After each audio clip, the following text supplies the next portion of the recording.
Welcome to another deep dive. This time, we're taking a look at politeness and honesty. Oh, interesting. Yeah, it's funny because these topics seem so simple, right? Mm, Like everyone knows we should be polite and honest, right. but the deeper you dig, the more complex it gets. Absolutely. For this deep dive, we've got a really interesting mix of sources. We've got philosophical reflections on like the nature of truth and kindness. Okay. We've got personal anecdotes, stories about those moments where honesty was tested, and also we've got some practical advice, like how to navigate those tough conversations where you got to be truthful, but you don't want to, cause unnecessary harm. Right. So I guess the big question we're exploring is, are politeness and honesty really timeless values?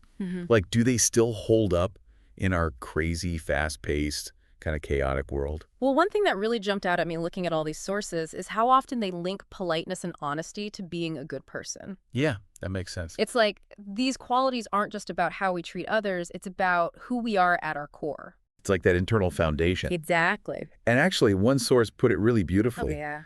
They said, and I'm going to quote this because it's so good, "The virtues of politeness and honesty are necessary to be a good human being, and they can never become outdated in any part of the world in any age." That's powerful.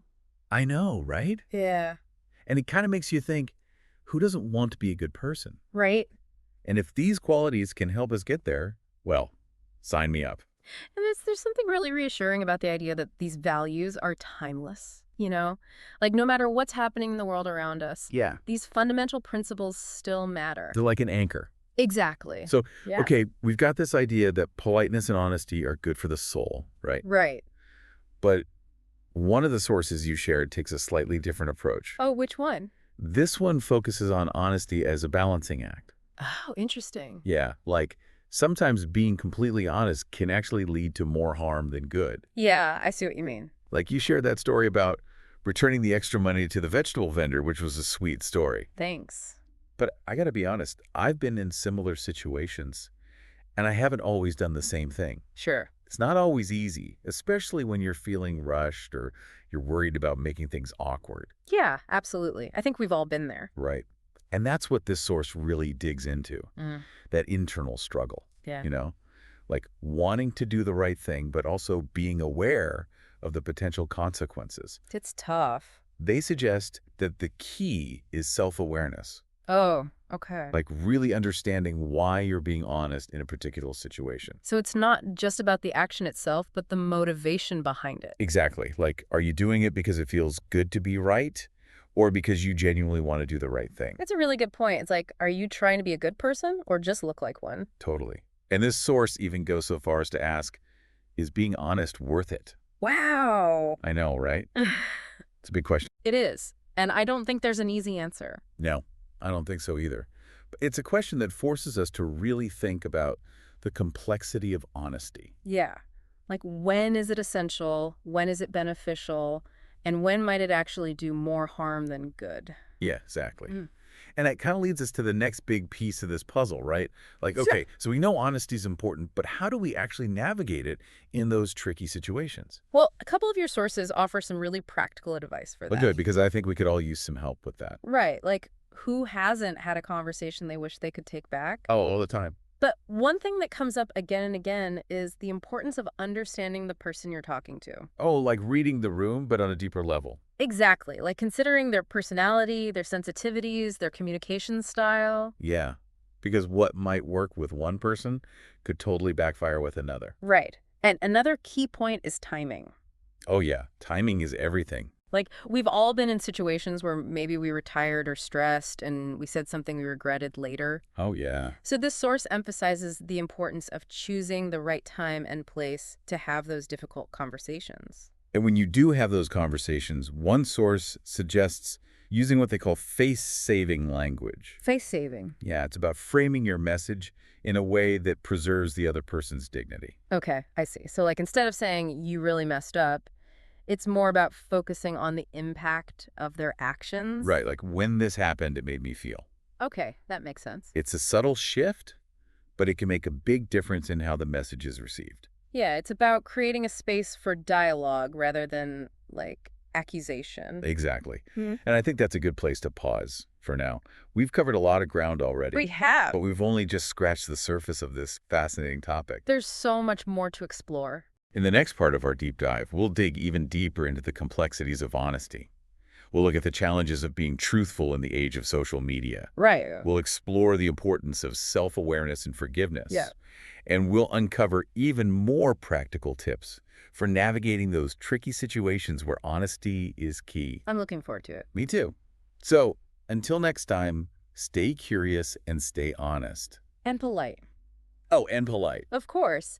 You know, one of the things that really stood out to me going through these sources Yeah. is how they connect honesty with self-respect.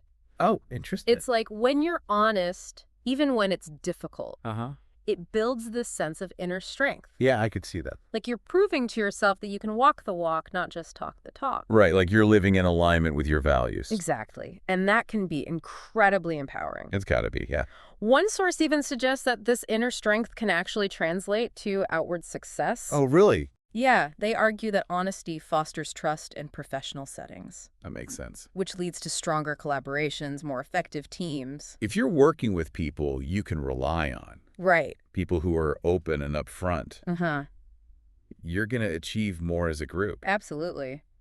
And on the flip side, Yeah. a workplace where dishonesty is rampant Oh, yeah. can be so draining. It's toxic. It creates this climate of fear and uncertainty. Yeah, where everyone's second-guessing everyone else. Exactly. But when honesty is the norm, Yeah. it creates a sense of psychological safety. Right. Like you can actually be yourself. Exactly. And that's when the real magic happens. So honesty, it's not just good for our souls. Right. It's good for our careers, too. It's a win-win. Okay, but let's be real for a second. Okay. There are times when being completely honest can backfire. Oh, yeah. Especially in those sensitive interpersonal situations. Like those moments when you try to be truthful and it just blows up in your face.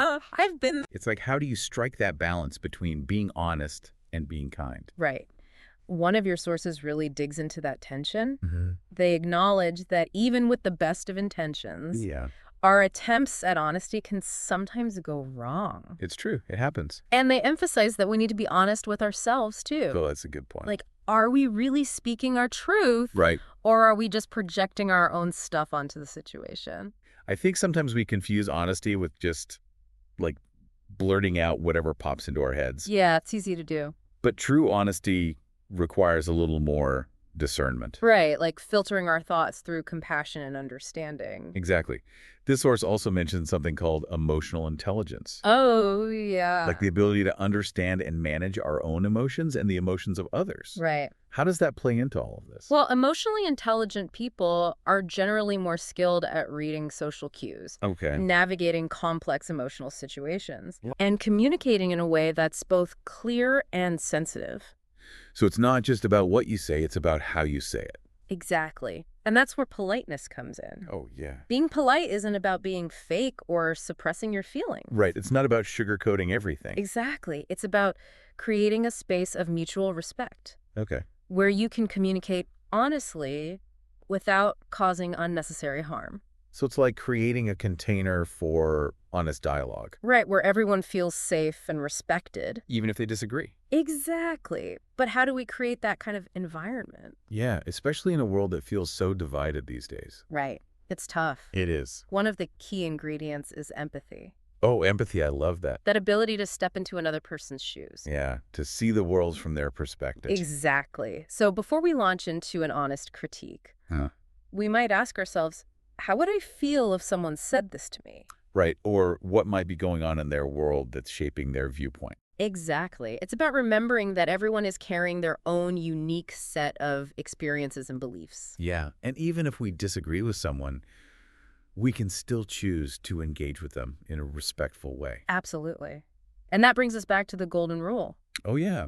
Treat others as you'd like to be treated. Such a simple concept. But so powerful. It really is. One source even suggests that politeness and honesty can actually expand our own understanding of the world. Oh, how so? They argue that when we engage with others authentically and respectfully, even those who hold different views. Hmm. It opens us up to new perspectives, new ideas. Right. New ways of seeing things. So it's not about trying to convince everyone to think exactly like us. No, it's about embracing the diversity of human experience. Right.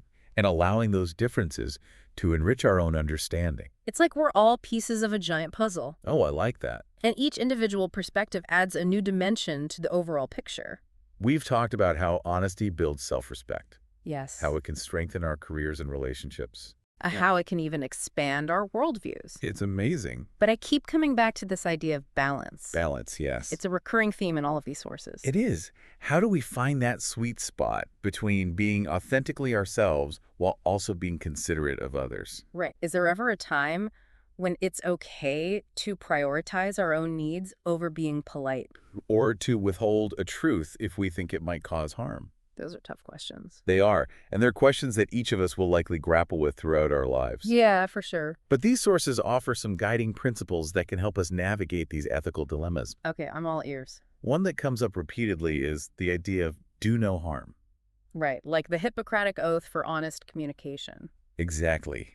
It's a reminder to always consider the potential impact of our words and actions. Yeah. And to choose the path that leads to the least amount of suffering. But how do we actually apply that in real life? It's not always easy, especially when emotions are running high. Right, or when we're dealing with conflicting values. That's where another principle comes in. Reciprocity. Reciprocity, okay. It's the golden rule. In action, treat others as we would like to be treated. Oh, I love that. So before we speak or act, Uh-huh. we can ask ourselves, would I want to be on the receiving end of this interaction? Would I feel respected and valued? Exactly. It's a powerful tool for checking our behavior. Okay, so we've got do no harm and reciprocity. Yes. Are there any other tools we can add to our ethical toolbox? Another important one is authenticity. Oh, authenticity. I love that. It's about expressing ourselves in a way that feels genuine. Right, being true to yourself. Exactly. It's not about putting on a fake smile or saying things we don't mean just to be polite. Right, it's about finding that sweet spot where our words and actions reflect our true self. Yes, while also honoring the dignity and well-being of others. So it's not just about being polite and honest, it's about being skillful in how we express those virtues. Precisely.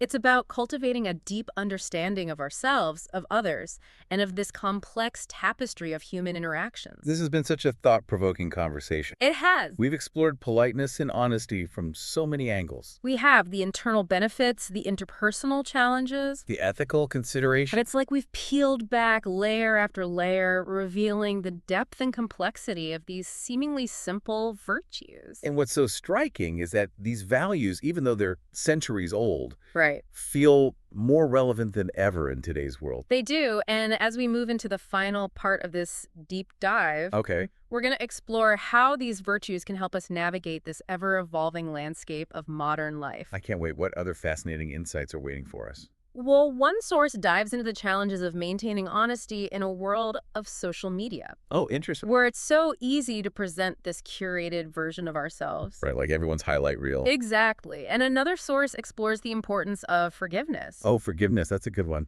both for ourselves and for others when our attempts at honesty fall short. Okay, I'm hooked. Let's dive in. So we're back and ready to dive into the last part of this deep dive on politeness and honesty. It's been quite a journey so far. It really has. And one of the things that's been on my mind is this whole idea of staying true to yourself in a world that's constantly changing, especially with all the technology and social media and everything. Yeah, it's a whole new landscape for these age-old virtues, isn't it? It is. One of the sources you shared really hit home for me, talking about how tough it can be to be honest in the age of social media. Oh, I know what you mean. It's like everyone's presenting this perfect, curated version of themselves, you know? Right. And it makes you wonder how much of it is real. Exactly. And I think this source was getting at how all that pressure to project this ideal image can actually make it harder to be honest, both with ourselves and with others. Yeah, it's like we're all caught up in this game of appearances. It can create this weird disconnect between our online lives and our offline lives. So how do we navigate that? How do we stay grounded and authentic in this digital world?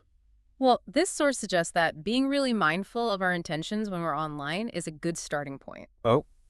Like, are we using social media to genuinely connect?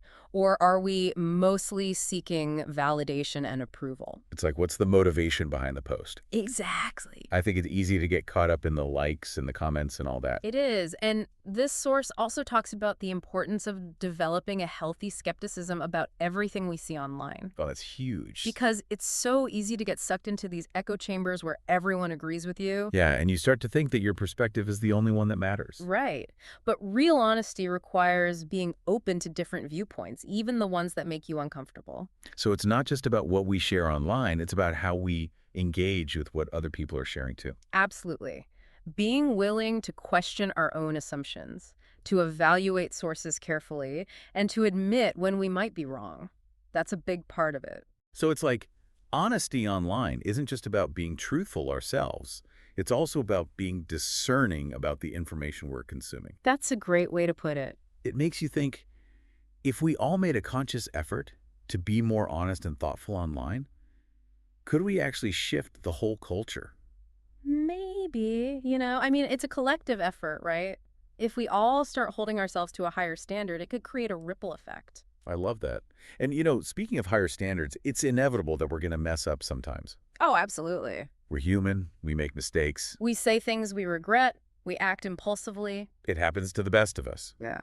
But one of the sources you shared talks about the importance of forgiveness in those moments. Oh, and that's so important. Not just forgiving others, but forgiving ourselves too. Exactly. Yeah. Because sometimes we can be our own harshest critics. I know I can be. But this source really emphasizes that holding on to guilt and shame doesn't help anyone. Yeah, it just keeps you stuck in the past.